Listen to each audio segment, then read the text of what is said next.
Welcome to the spin-off of There's a Workshop for That, your bi-monthly rendezvous with Nathy, Appa, and Audrey. We're here to unpack our thoughts on facilitation, workshopping, and a silly little thing called life. Give us some love, subscribe, share, and add a nice review. Thank you for tuning in.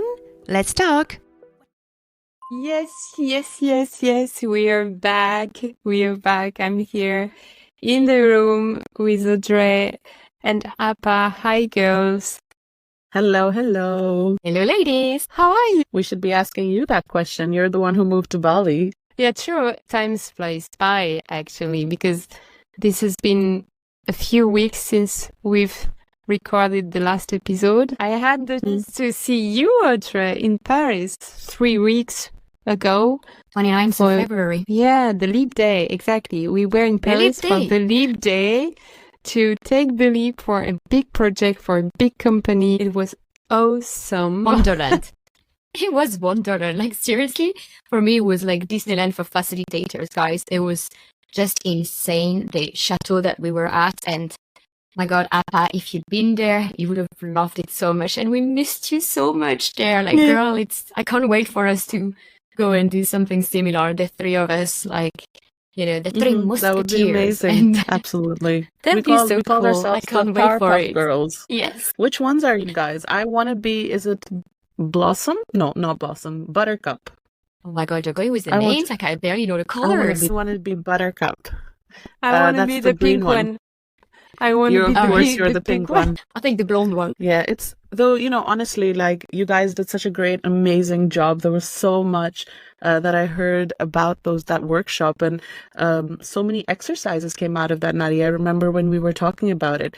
But my main question to you is, how did you balance all of that with moving to Bali and, you know, packing your whole life up? You had a lot on your plate, and, you know, we also have some surprises coming, so. Yeah, I don't know. Honestly, I have no clue how I did that. The last weeks in Europe were so stressful because this workshop came out of nowhere. It was actually in the week I should leave to Bali, so I had to reschedule my plane, and I had a lot of stress with Opodo, by the way. And then I rescheduled my plane 1 week later.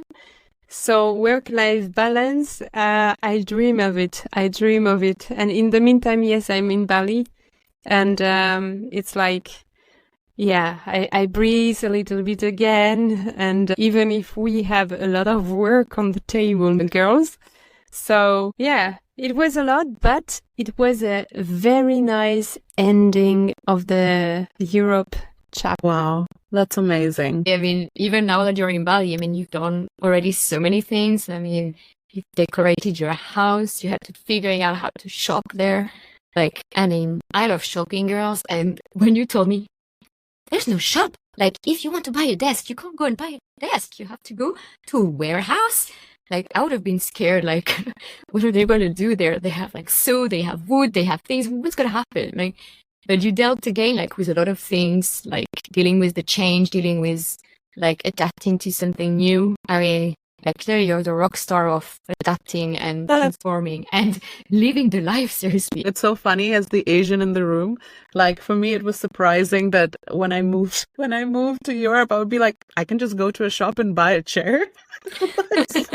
It was the other way around, basically. The other way around, because like a lot of the time when we wanted furniture, we would go to these warehouses in India and buy like these pieces, you know. So yeah, to me that sounds very natural, and it's just funny like to hear it from you guys.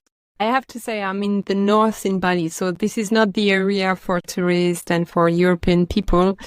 So it's very Indonesian, and this is what I love. But when I needed to buy something, I was like, huh?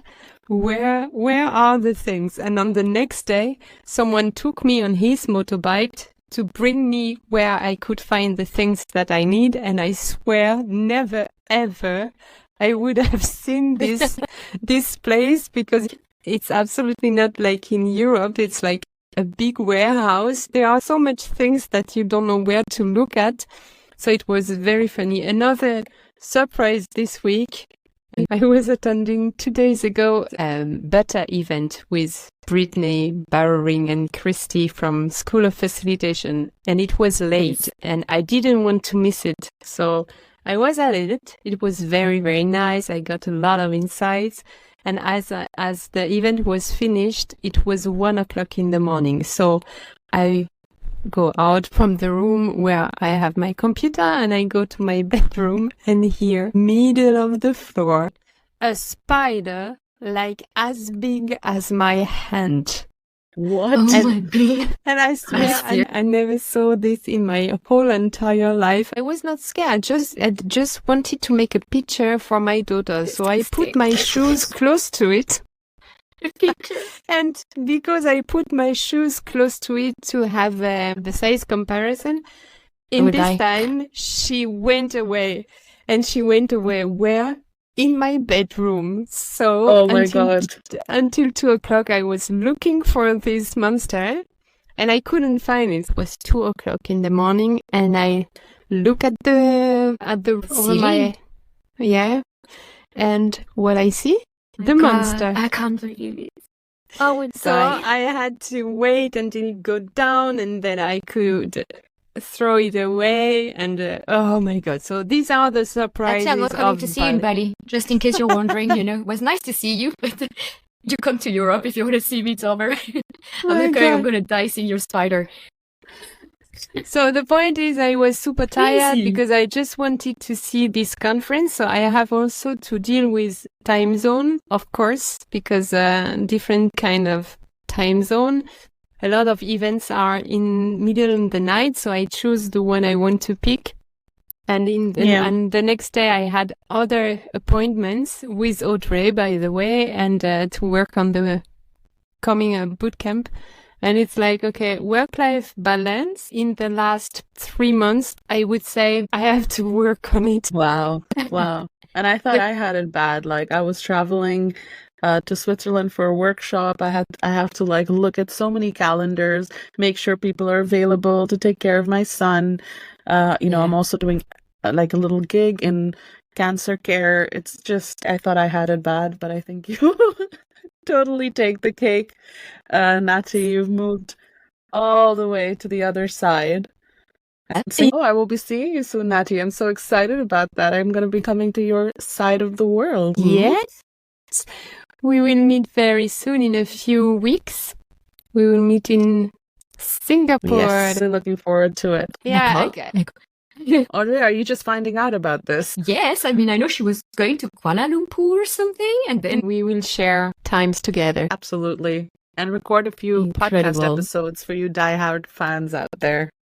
Yeah. amazing But you know girls. something, just one thing, Nathy, I wanted to say, because, I think we spoke about this a little bit, is, the freelance life, it almost seems that you will be getting a lot of work-life balance. And so sometimes even for me, I still work. Looking at you, I wonder, how do you make time? How do you manage the work-life balance? What are some of the things that you've noticed about this? The first thing I noticed is that if you think you go freelance and you have like from the beginning work-life balance, I have to tell you it will not be like this. But the thing is, you invest your time for yourself. If you go freelance because you're passionate by what you're doing, then even if you work, you are spending your time doing things for what you love. And this is the difference. So there are times, of course, who are super stressful because in a freelance life, there are months where it's more quiet, and then there are months where everybody suddenly wants something from you, so you have to manage it. But yeah, this is a choice of life. I mean, and my goal is, of course, to have my work-life balance. So how I do this for me, the fact that I'm in Asia was something I recognized last year. Is with the difference of time zone, it has also its advantage because, for example, when I wake up in the morning, you guys are sleeping.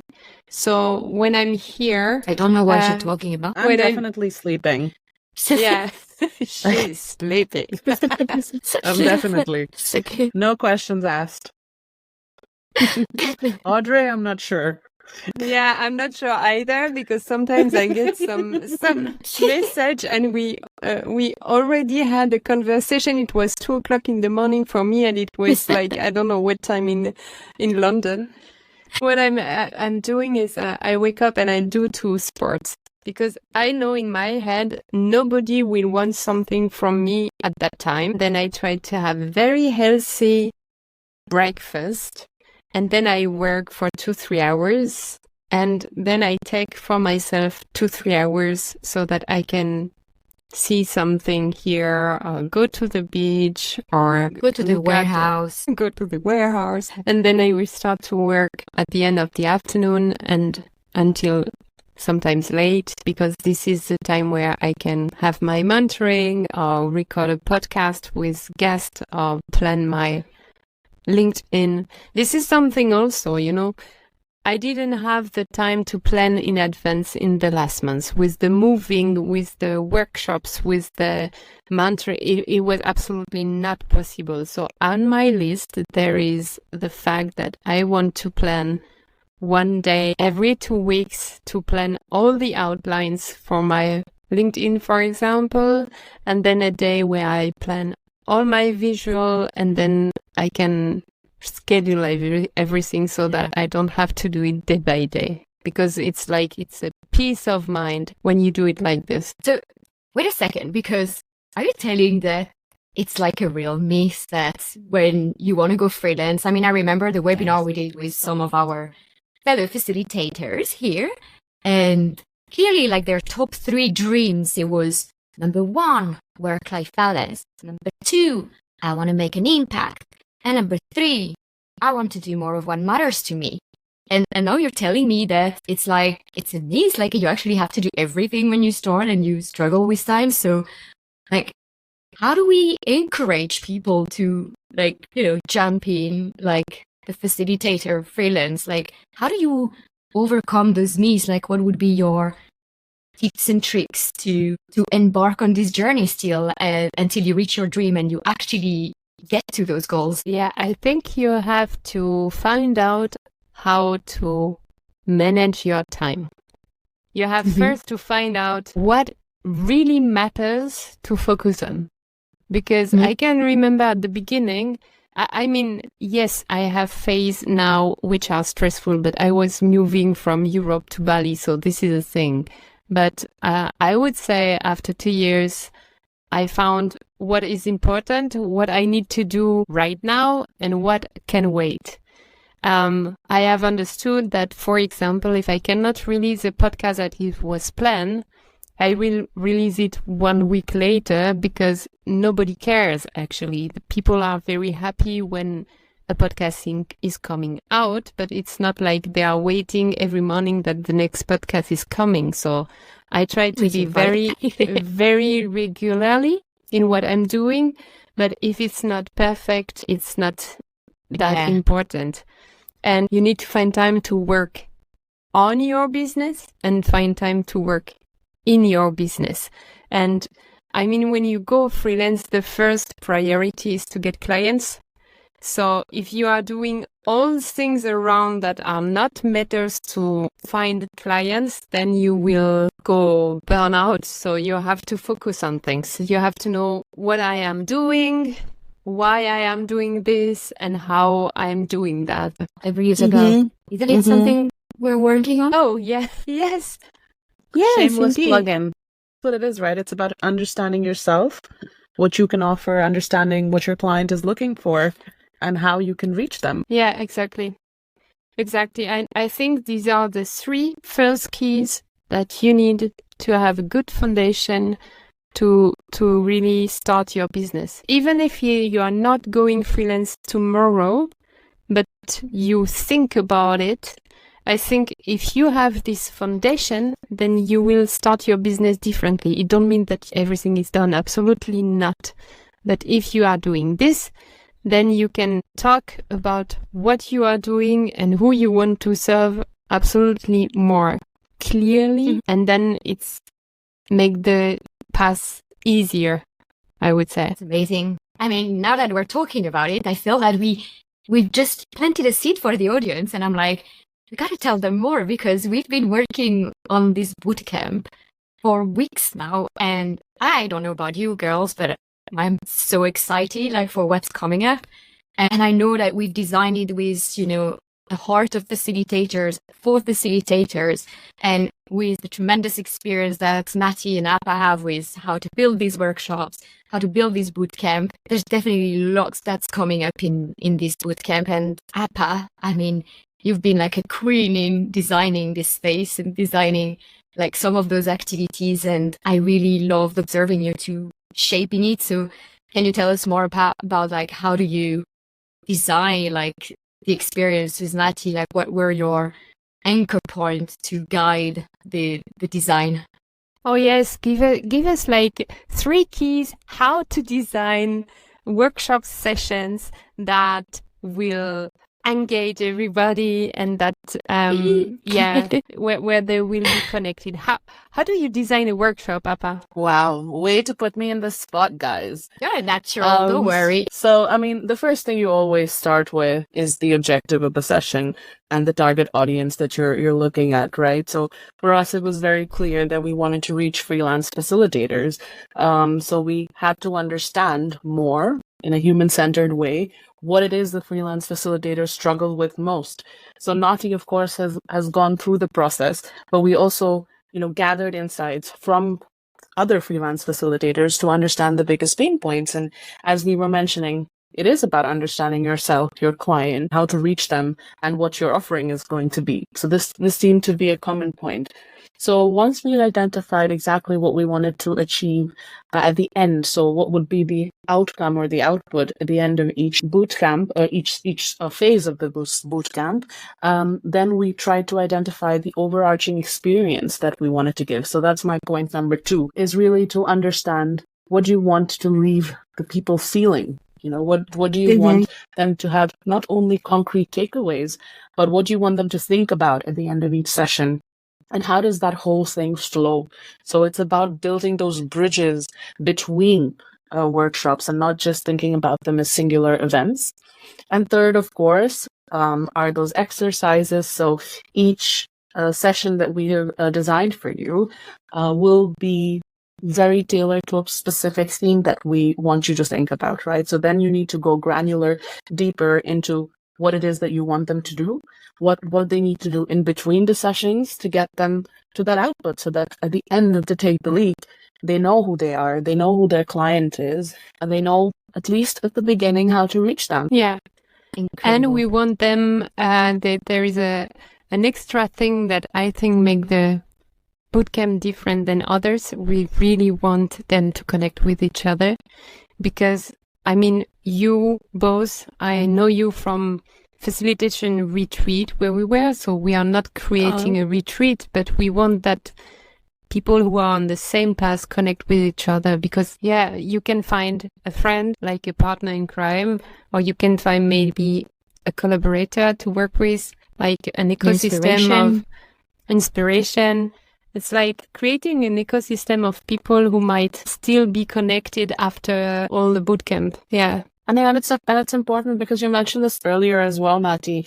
You sometimes, even though you are freelance, it doesn't mean you're alone.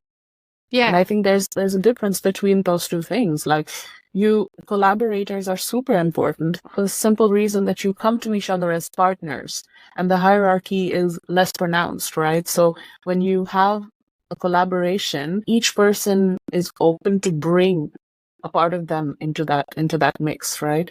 And at the beginning, I think that's so important, that healthy debate in a respectful environment, of course. The facilitation community is such a kind world. I feel it like a safe space. I have to say, I was in project management, I was in consulting. The facilitation world is something different. People are here to help each other. This is also the reason why I wanted to turn the mentorship one-on-one I had into a group mentorship with workshop, because we are La Workshoppers, I mean, of course. And of course, in this session of 2 hours, we'll share with each other and brainstorm with each other about what are the opportunities the other person might have based on the work that they will have done on the templates before the sessions. I think we create something we can be proud of course. And I mean, without you, Alpa, it would have not been the same. I mean, you are such an amazing workshop designer. So of course, I love to create. Also, I need to have someone with me to really get out the things of my head, and that the person in front have another idea. And then I love this ping pong game. So I'm challenge and structure. Yeah. I'm very excited about what we create, and we have already people on the list since the first webinar we did. I mean, this will be the first cohort. It will start in a few days, and I'm very excited about it. The first cohort means it's also a test for us. We will test what is working good, what should be done maybe differently, and we want to have the feedback of the person so that the next cohort will be maybe a little bit different. And this is also why I didn't want to put the full price from the beginning. It's not about the price now, it's about having a product that really fits to the needs of the freelance facilitators. So of course I'm based on my experience, my own experience, and based also on all the mentorship that I had with facilitators. I have a good overview of what is needed, but you know how it is when you are running a new thing. You need to have the feedback of the people. So this is why the price, everybody likes a good discount, Nathy. Yes, of course, but this is not only a marketing thing. It's about, I really want to test it with the first 10 people coming to the session, and then we will see. So I'm so excited. I am so excited. I mean, I have to say what we're putting together, what's coming up. I mean, ladies and gentlemen, you got to be ready for it, because it's going to be insane. I mean, I'm going to give a little bit more context here, okay? Okay. So, because you girls touched upon a couple of points, really, really excited. I love how, Appa, you took us how you're designing typical workshop or experience, through 3 key essentials, such as identifying the outcome, the objectives. Second point, figuring out what's the experience, the feeling that you want to generate in your audience. And third, you look at the exercise last. I mean, that's really insightful already. And then, so the bootcamp that we are crafting and that we're actually starting in a couple of days, like Nathy said, it's 4 weeks of incredible session where you're going to get the chance to connect with your peers, build an ecosystem, challenge yourself, get inspiration. And of course, I mean, I'm super excited to just see you in action, Nathy, and be part of it, because you're such an inspiration for myself and for so many of us out there. So just getting the chance to be in the same room with you and learning from your experience, it's brilliant. So 4 weeks to take off and kickstart a journey where you start understanding so yourself, your clients, and your voice. I mean, this is brilliant. That's what I wish any freelancer who's kickstarting or crafting their business can benefit from. And I'm so excited that we're putting all of this together, packaging it with a lot of pink, of course, and we're going to just deliver the hell out of it. So yeah, it's definitely an amazing program with an amazing discount for the first cohort, because we're going to love to hear your feedback. We definitely want it to resonate. We want to make it right by you. It's built by facilitators or facilitators. So, I mean, there's nothing else to say. You got to sign up, you got to join, and you got to enjoy. That's what I have to say. Now you know why Audrey is working with me. She's such a marketing queen. I mean, hello. I can't wait to have the people. I mean, the last time we did a webinar, we had much more people than it was planned. So this time for the first cohort, we decided to limit it to 10 seats. just to be sure that it fits. And in the next cohort, it might be more. But this is something, for example, I want to ask the people, because sometimes it's better to have a smaller groups, even if we are working a lot with breakout rooms and with moment where everybody's in the room and moment where you can talk more with one of your peers to brainstorm about your clients, for example. Nathy, yeah. what do they do to join? What do they do to join? They go in the show notes and they click on a link where they will have all the information about what, how, when, and of course the price. Did I do it good, Audrey? Was it clear? Yeah, okay. You get a sense of it. I mean, as facilitators, I think most of us are also design thinkers. A lot of us are. I'm not saying most of us, but a lot of us are.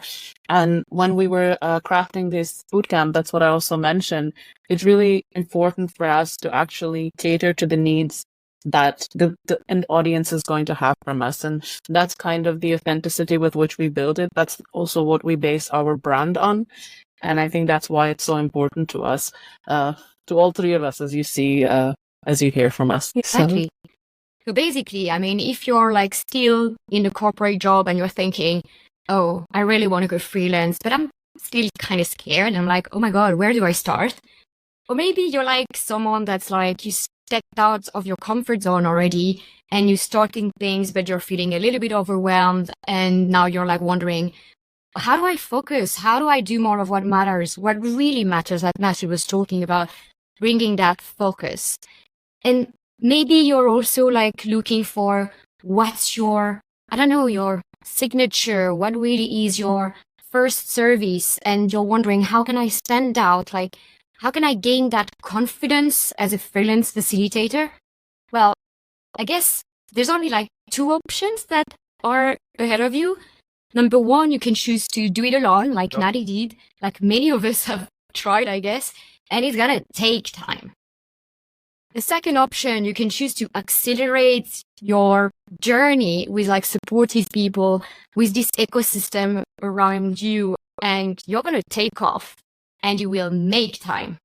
So I guess the ball is in your court, but think about it. So thank you so much, Audrey, and thank you so much, Apa, for all your help with the preparation of the bootcamp. So if you want to join us to the bootcamp, go to the show notes, look at the link, and we will be very, very, very happy to welcome you in the first cohort. I would love to leave a question at the end of this podcast and ask you, how would it feel to achieve your vision as a freelance facilitator? You can send us an email to podcast@laworkshoppeuse.com. I would be very, very happy to have your answers about this question.